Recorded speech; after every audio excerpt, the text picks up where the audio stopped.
What happens when the owner of a diner goes undercover and finds his staff living in fear of the manager he trusted? You ever walk into a place you thought you understood, only to realize you didn't know a thing about what was really going on inside? That's exactly what happened to Darius Holloway one early morning in Fresno, California. No fancy suit, no entourage, no one whispering his name, just a man blending in, pretending he was there for a simple breakfast. He pushed the door of Holloway's home-style diner open the way any customer would, letting the bell above the frame ring softly. He had worn a plain cap and the kind of t-shirt you pick up from a local store without thinking twice. He didn't want anyone to recognize him. In fact, he counted on it.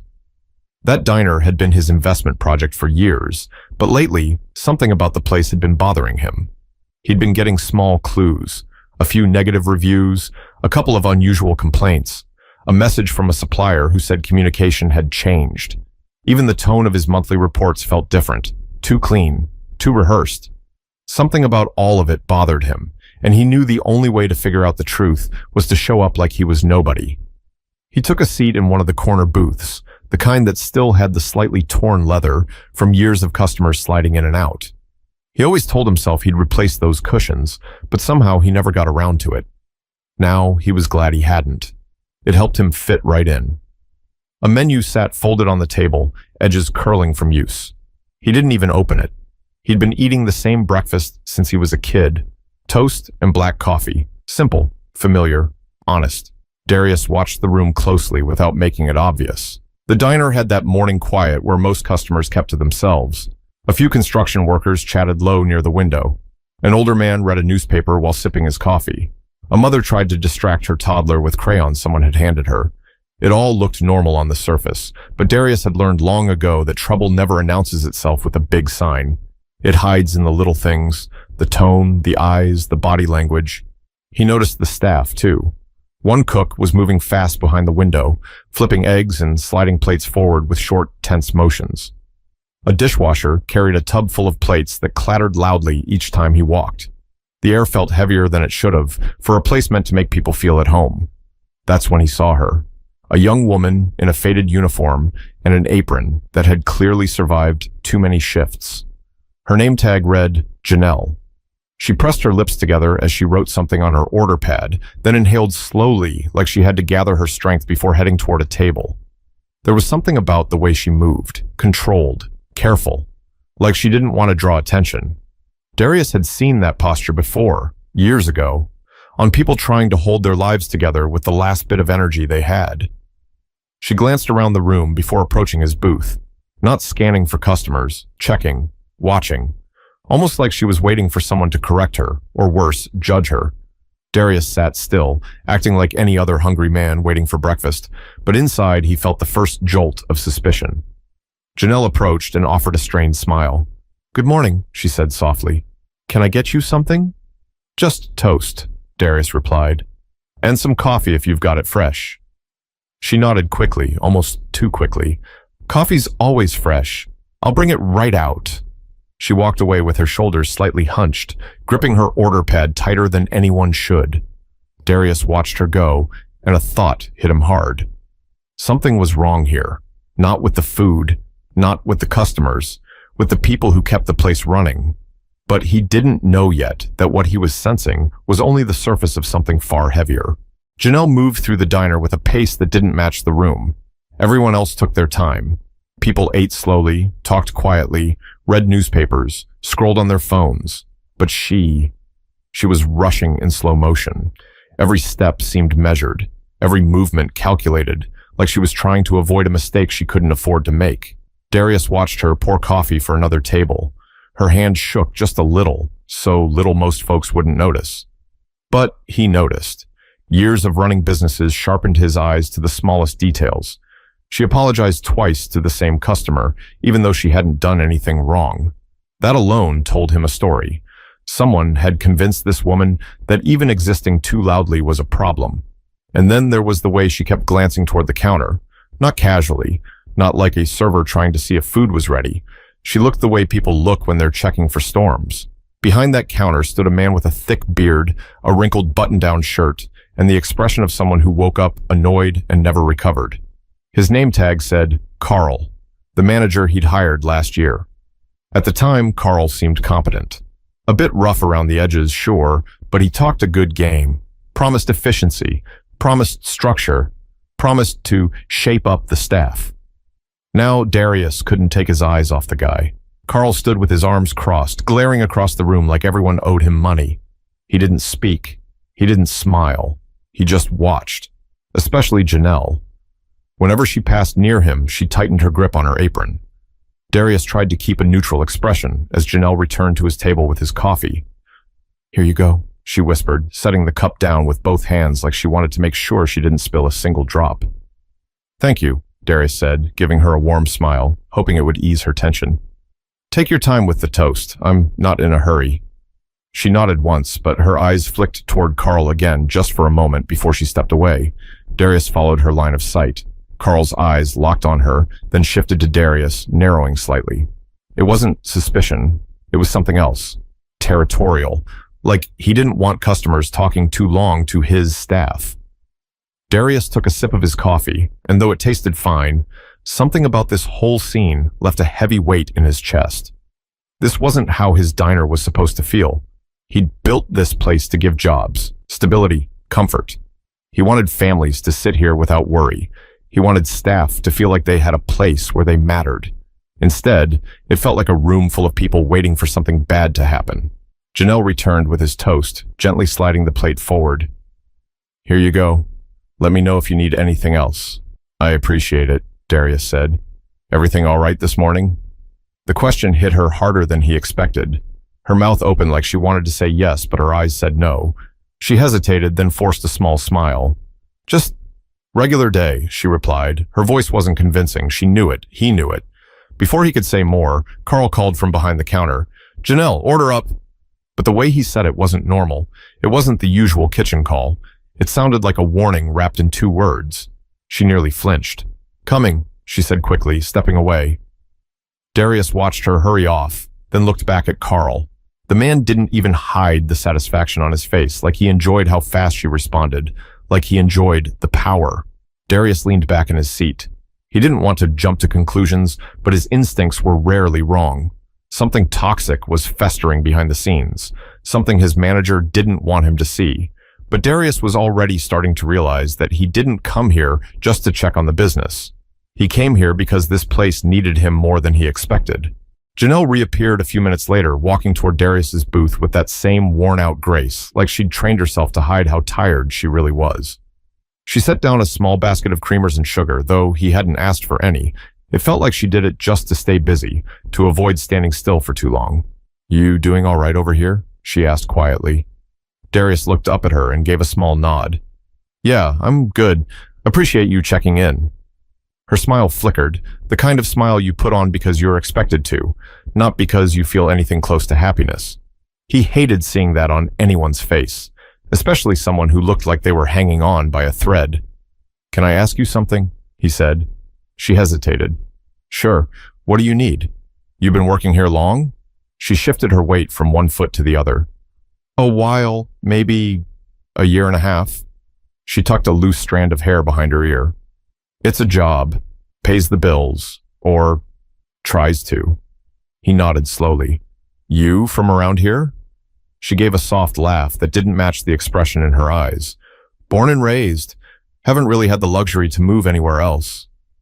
Darius could hear the tired truth under every word. He wanted to ask more, but he didn't want to overwhelm her or make Carl think something was wrong, so he kept his voice low. "You look like you've been working hard," he said. "Really hard."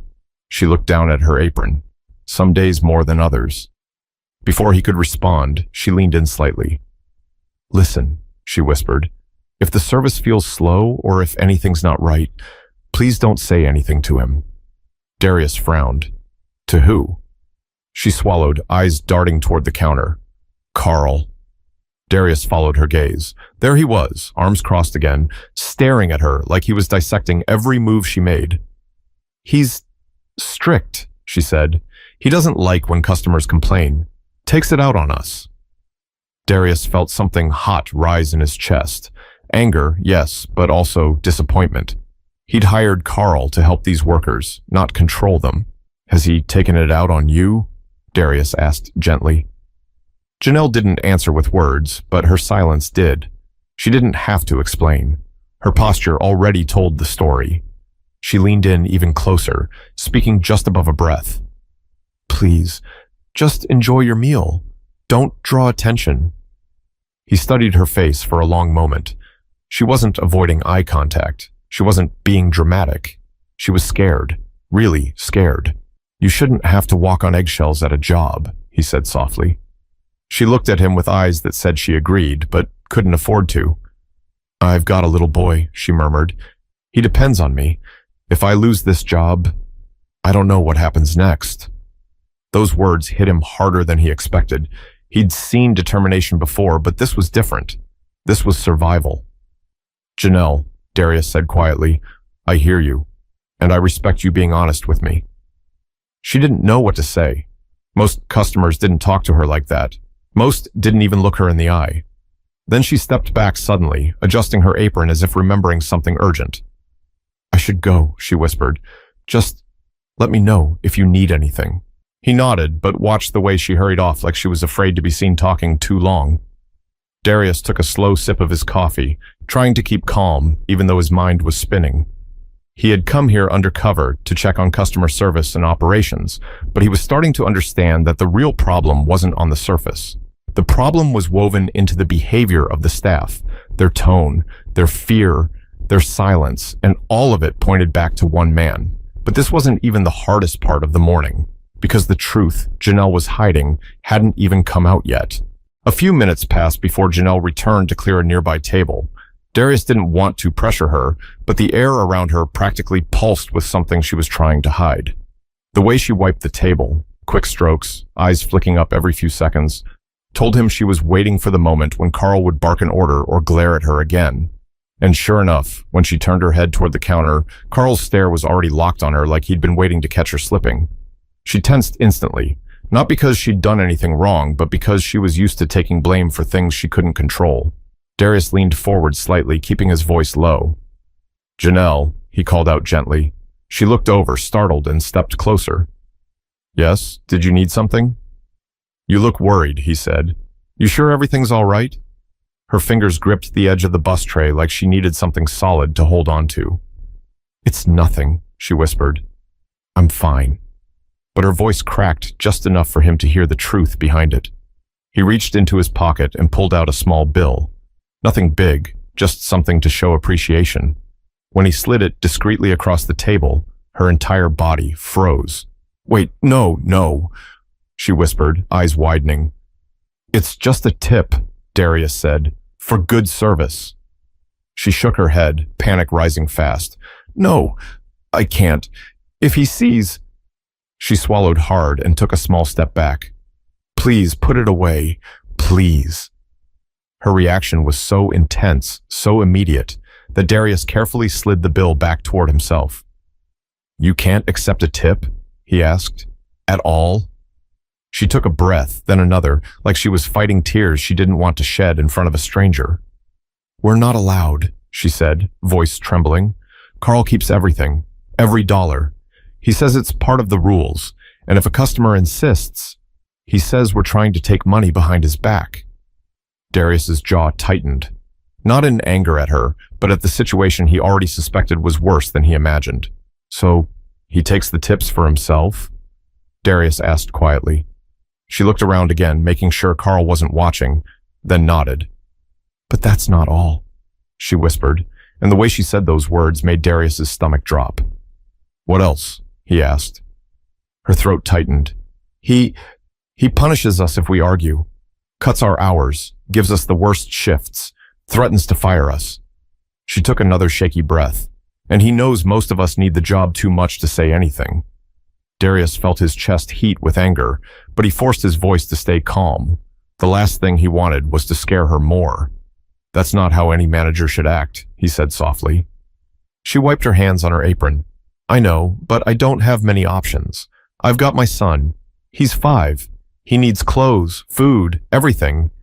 And this job is the only stable thing I've got right now. Her honesty hit him like a punch. A single mom, working herself to exhaustion, terrified for her livelihood because a man he trusted was taking advantage of her. "You deserve better than this," he murmured. She looked down. "Maybe, but wanting better doesn't change my reality." She stepped back, trying to keep herself together. "Please just act normal, all right? If Carl thinks I said anything, I won't let anything happen to you," Darius said before he could stop himself. She blinked, confused. "Why would you say that?" "Because I own this place," he thought. But he didn't say it yet. Not here. Not while she was scared. Not while Carl was circling like a hawk. Instead, he leaned closer, lowering his voice. "You're not alone. That's all I'll say for now." Her breath caught in her chest, but she nodded slowly, almost gratefully, even if she didn't fully understand what he meant.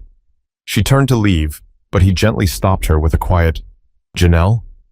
She looked back, eyes glossy with fear and hope, all mixed together.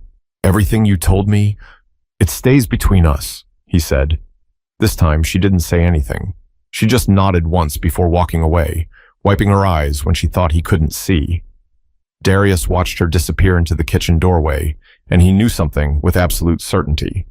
This wasn't something he could walk away from, not today, not ever. But he also knew that confronting Carl too soon could backfire, so he needed to figure out exactly how deep this problem went before making his move. Darius sat back in the booth, trying to look like a man enjoying his coffee, but his thoughts were anything but calm. He kept replaying Janelle's words in his mind. Every whispered confession, every fear wrapped inside her voice, every glance she threw toward the counter like she was expecting trouble.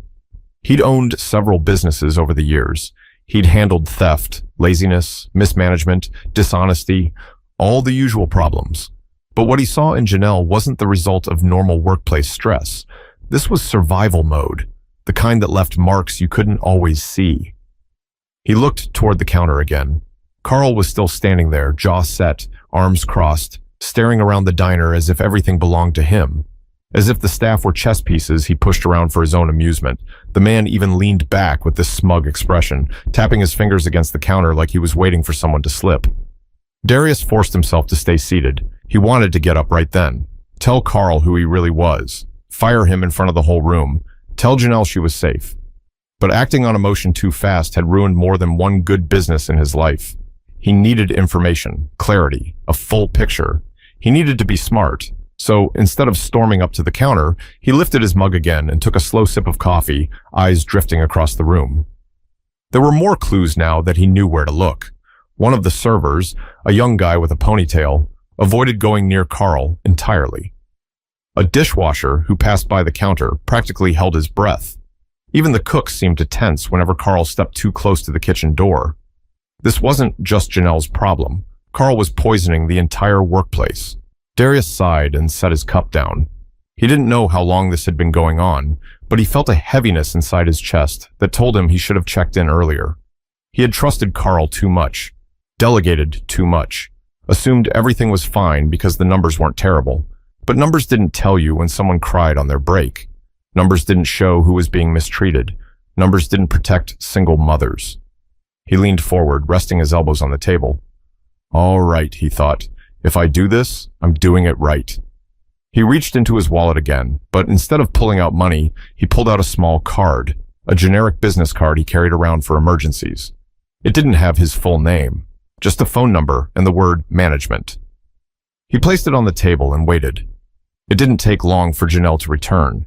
She approached with caution, her eyes scanning his table, then the room, then him. "You need anything else?" she asked softly. "Actually," Darius said, sliding the card toward her, "I wanted you to keep this." She hesitated before taking it. "What is it?" "Just a number," he said, "in case something happens. Or in case you need help." She looked at the card, then at him, confused.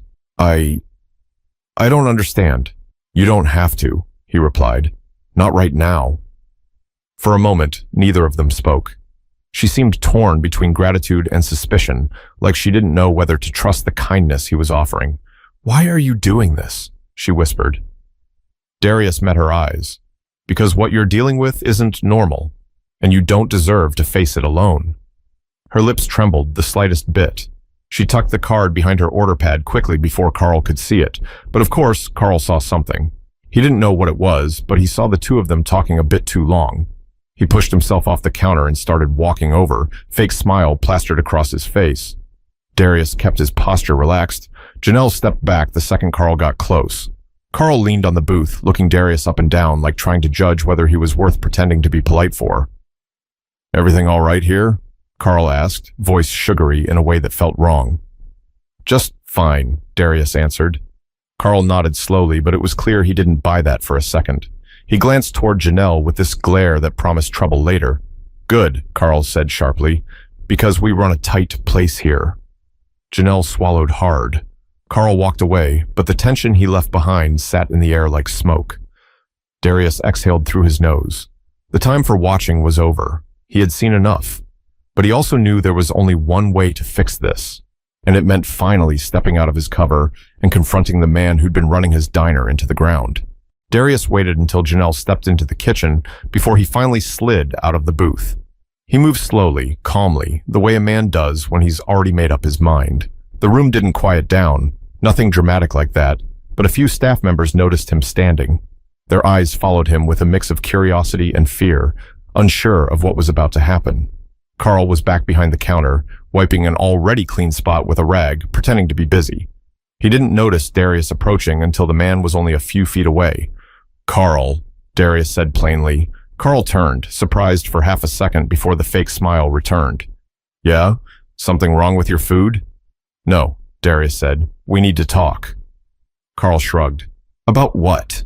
"The way you run this place." The smile vanished. Carl straightened up, trying to regain control of the moment. "If you've got a complaint, you can leave it at the register. I'll handle it later." "I'm handling it now," Darius said.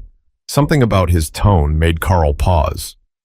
"Listen," Carl said, lowering his voice. "I don't know what that waitress told you, but she tends to exaggerate when she's stressed." "Oh, she told me plenty," Darius replied, leaning on the counter. "But I didn't need her to. I've been watching you." Carl's jaw twitched. Not a nervous twitch, a defensive one. "You got no idea how hard it is to manage people like this," Carl said. "They slack off. They don't follow rules. Someone's got to keep things under control." Darius raised an eyebrow. "By stealing their tips?"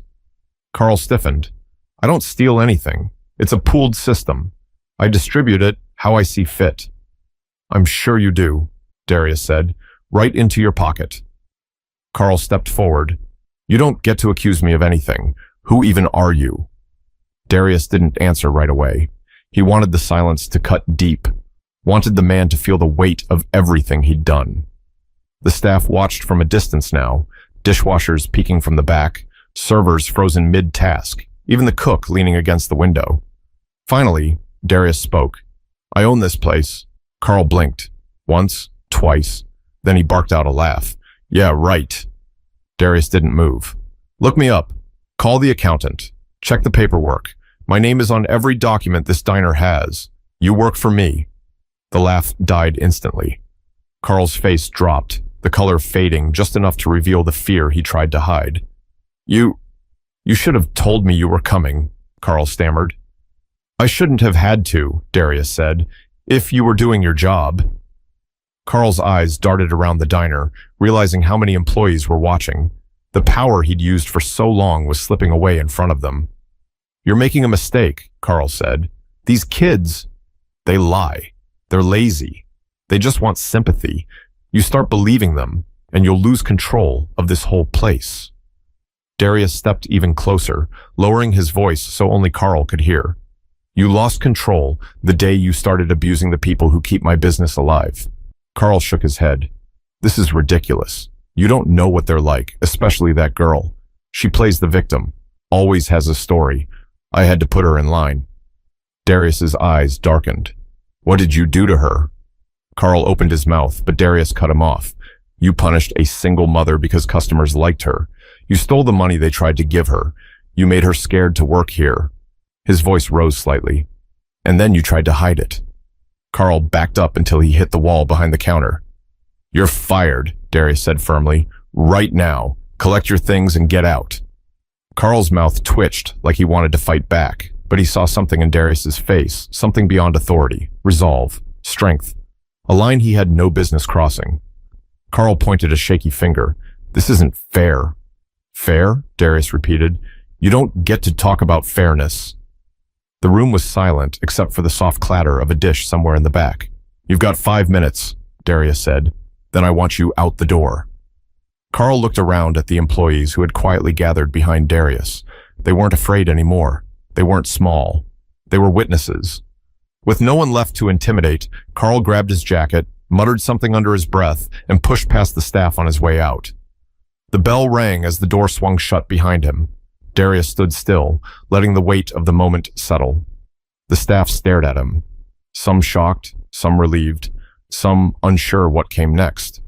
He looked toward the kitchen doorway where Janelle had appeared, eyes wide, hands trembling again, but for a completely different reason this time. But before she could speak, Darius knew he owed her more than an apology. He owed her a promise that things would never go back to the way they were. For a long moment, nobody moved. The diner felt like it was holding its breath. Carl was gone, but the echo of his presence still clung to the walls. Then Janelle stepped out from behind the kitchen doorway, wiping her hands on her apron like she needed something to do with her trembling fingers. She walked toward Darius slowly, as if she wasn't sure she was allowed to get close. Her eyes kept drifting toward the front door, still half expecting Carl to burst back in. When she finally reached him, she stood there silently, searching his face for answers she didn't know how to ask out loud. Darius spoke first. You all right? She tried to respond, but her voice cracked before a single word came out. She swallowed and tried again. Did you really fire him? Yes, Darius said. But you're just a customer, she whispered, confused. You can't just... I'm not just a customer, Darius said gently. Janelle, I own this diner. Her mouth opened slightly, but she didn't speak. It was like her brain was trying to absorb the information one piece at a time. She looked around the room, at the staff staring at her with the same stunned expression she wore. Then she looked back at Darius, tears forming at the edge of her lashes. You own it? She repeated. I do. And you didn't tell anyone you were coming? I wanted to see things for myself, he said. I needed the truth, not the version written on a monthly report. She exhaled slowly, a shaky breath that carried weeks, maybe months, of fear, stress, and exhaustion. She pressed a hand to her forehead and let out a sound somewhere between a laugh and a sob. I can't believe this, she whispered. I thought I was going crazy. I kept telling myself it wasn't supposed to be like this, but every day he made me feel like I was the problem. You were never the problem, Darius said, not for a second. She wiped her cheek quickly, embarrassed by her own tears. I didn't want to complain. I didn't want to seem ungrateful. I'm trying to do right by my son. He's just a kid. He needs me to keep it together. You've been carrying everything on your shoulders, Darius said softly. No one should have to work this hard just to survive. Not here, not anywhere. She looked down, her voice barely a whisper. I thought if I stayed quiet, things would eventually get better. Being quiet only helped him, Darius said, and you're not alone in this anymore. Janelle covered her mouth with her hand, trying not to break down again. I didn't expect anyone to help me. Well, Darius said, offering a small smile, you've got help now. He reached into his jacket and pulled out a plain white envelope, something he had prepared long ago for emergencies, but never imagined using this way. What's that? She asked. Something you've earned 10 times over. He handed it to her. She hesitated before opening it. When she finally saw what was inside, her breath caught. It was cash, more than she had probably seen it once in a long time. Enough to cover rent, bills, groceries, a break from constant panic. Why would you do this? She asked, eyes shining with tears. Because you've been holding this place together without anyone holding you up, Darius said. Because you showed strength when nobody around you made it easy. And because I don't want you to worry about tomorrow for once. She pressed the envelope to her chest and closed her eyes, letting tears fall freely now. Thank you, she whispered. I don't even know how to say it right, but thank you. You don't have to say anything, Darius said. Just promise me one thing. She looked up. What's that? "Let me fix this place," he said. "Let me rebuild it the way it should have been from the start. And let me help you and everyone else here feel safe again." She nodded slowly, wiping her tears. "I'd like that," she said. "A lot." The other employees gathered a little closer now, some smiling, some crying quietly, some simply relieved that the nightmare was over. Darius looked around at all of them. "This place is changing," he said, "starting now." They didn't clap, didn't cheer, but the look in their eyes was enough. Hope, real hope. But even with hope in the air, Darius knew the journey wasn't over. The diner needed rebuilding, the staff needed healing, and a lesson needed to be shared with anyone willing to listen. The diner felt different the next morning. Not perfect, not magically fixed, but lighter. The kind of lighter that comes when people finally get to exhale after holding their breath for too long. Darius arrived before anyone else and stood near the front door, letting the sunrise spill through the windows as he walked across the room. He wasn't here undercover anymore. No cap pulled low, no quiet booth in the corner. Today, he was present as the owner, the way he should have been all along. One by one, the staff came in, not rushing, not fearful. Janelle stepped through last, holding a small backpack in one hand and a tired but genuine smile on her face. "Morning," she said softly. "Morning," Darius replied. She walked behind the counter, noticing the transparent tip jar he'd set out the night before. For the first time since she started working here, she didn't look over her shoulder before picking up her order pad. No one barking commands, no one staring her down with threats disguised as authority. Darius approached her. "You ready for a fresh start?" She nodded. "More than ready." He smiled. "Good, because this place is going to look very different from now on." Throughout the day, he worked side by side with his staff, listening, asking questions, taking notes. He wanted to understand every broken piece so he could rebuild it properly. People relaxed, laughed a little. Janelle even joked with one of the cooks, something she hadn't dared to do in months. At one point, she walked up to Darius and said quietly, "I don't think you realize how much you changed my life." Darius shook his head. "No, you changed your life. I just cleared the path." She didn't argue. She didn't need to. The truth was written all over her face. And as the day wound down, Darius reflected on everything that had happened. Not just with Carl, not just with the diner, but with the way people treat each other. Power can twist the wrong person fast. Fear can silence good people even faster. But courage, even quiet courage, whispered courage, can turn everything around. He looked around at the staff preparing to close for the night, and he felt something he hadn't felt about this place in a long time. Pride. Here's the lesson he carried with him. When you see someone struggling, don't assume they're weak. Sometimes the strongest people are the ones who show up every day, carrying battles nobody sees. And sometimes all they need is someone willing to stand beside them instead of above them. That's how change begins. If this story made you think, or made you feel something real, don't leave just yet. Share it. Comment your thoughts. And subscribe so we can keep telling stories that matter. Stories that remind us that kindness, courage, and accountability still mean something.